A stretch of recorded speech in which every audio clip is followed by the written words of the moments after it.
আসসালামু আলাইকুম। আপনি ফুটপাত এবং রাস্তার ধারে এবং অসহায় ঝুলি খুপড়ির ভিতরে ফলো করে দেখতে পারেন না? রমজান মাস, অসহায়ত্বের ভিতরে মানুষ চলছে। সারাদিন রোজা রেখেছে, রোজা রাখার পরে ইফতারির সময় পান্তা ভাত খেয়ে রোজা খুলছে, বাসি ভাত খেয়ে রোজা খুলছে। আগামীকাল কি খেয়ে সেহরি করবে, সেই সেহরিটুকু তার নাই। আপনি ইফতারি পার্টির নামে অগাধ ইফতারিকে জমা করছেন, বড়লোক মানুষদেরকে নিয়ে আসছেন, এরপরে পার্টি দিচ্ছেন। এই পার্টি থেকে সিপোর্ট না করে আপনি যদি ওই অসহায় মানুষটার কাছে যান, একটি মাসের যদি আপনি বাজার করে দেন, তাও যদি সমর্থ না হয়, তাহলে পরে আপনি একটা দিনের ইফতারির টাকাটা দেন, অথবা আপনি প্রতিদিন আপনার বাড়ির জন্য ইফতারি কিনে নিয়ে যান।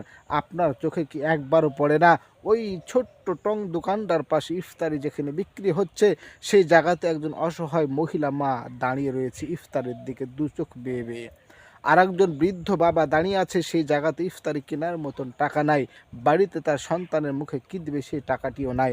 আপনি তাও যদি না পারেন, অন্তত ওই ইফতারের দোকানওয়ালাটাকে বলবেন গিয়ে, আজকের ইফতারে যত টাকা হোক আমি দিব, যে আসবে তাকে তুমি ফিরিয়ে দিবা।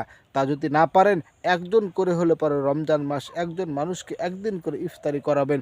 খুঁজে খুঁজে বেছে বেছে বের করবেন কোন মানুষটার ঘরে ইফতারির টাকা নাই, কোন মানুষটার ঘরে রোজা যে কালকে রাখবে সেই সেহরির টাকাটা নাই, কোন রিক্সা চালক পেটের দায়ে রোজা রাখতে পারছে না, রিক্সাটাকে বাড়ি থেকে বের করেছেন, পেটের দায়ে রিক্সা চালাচ্ছেন।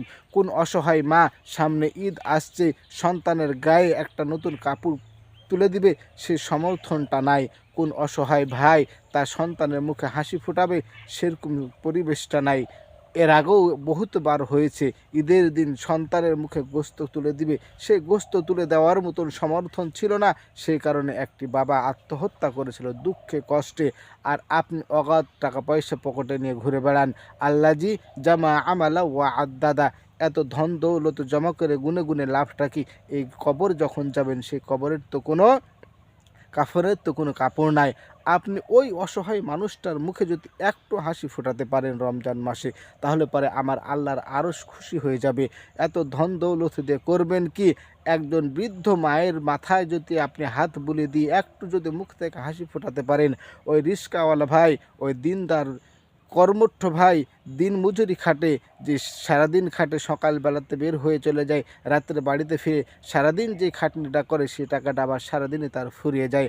আর আপনার পকেটে অগাধ টাকা থাকে, আপনি বন্ধু বান্ধবদেরকে নিয়ে ঘুরে ফেরেন, আরাম আয়েশ করে বেড়ান, অথচ সেই মানুষটার দিকে আপনার চোখ পড়ে, কিন্তু আপনার অন্তরের চোখ থাকে না। ভাই, আপনাকে অনুরোধ করব, অন্তরের চোখ দিয়ে যদি আপনি দেখেন, আর ওই মানুষটার মুখ থেকে যদি একটু শুধু হাসি ফোটাতে পারেন, মনে রাখবেন, বড়লোক মুখে হাসি ফোটাতে অগাধ টাকা দরকার, কিন্তু অসহায়ের মুখে হাসি ফোটাতে মাত্র সামান্য কয়েকটি টাকা দরকার। আপনি 500 টাকা দিয়ে যদি একদিনের বাজার করে দেন, তাহলে পরে তার মুখে যে হাসি ফুটবে, আপনি সারা জিন্দেগি ভর এই আরাম আয়েশ এবং মনের যে আত্মতৃপ্তি, সেই তৃপ্তিটা আপনি কোনো দিনে খুঁজে পাবেন না। শান্তি খুঁজতে যাচ্ছেন, আপনার শান্তি পাবেন কোথায়? শান্তি লুকিয়ে আছে সেই গরিবের খুফড়ি ঘরে, শান্তি লুকিয়ে আছে সেই ফুটপাতের অসহায় মায়ের কাছে, শান্তি লুকিয়ে আছে সেই প্ল্যাটফর্মের মাথার তলে ইট দিয়ে ঘুমানো সেই মানুষটার কাছে। আপনি হাসি ফুটিয়ে দেন, দেখবেন অন্তরে আপনার শান্তি চলে আসবে।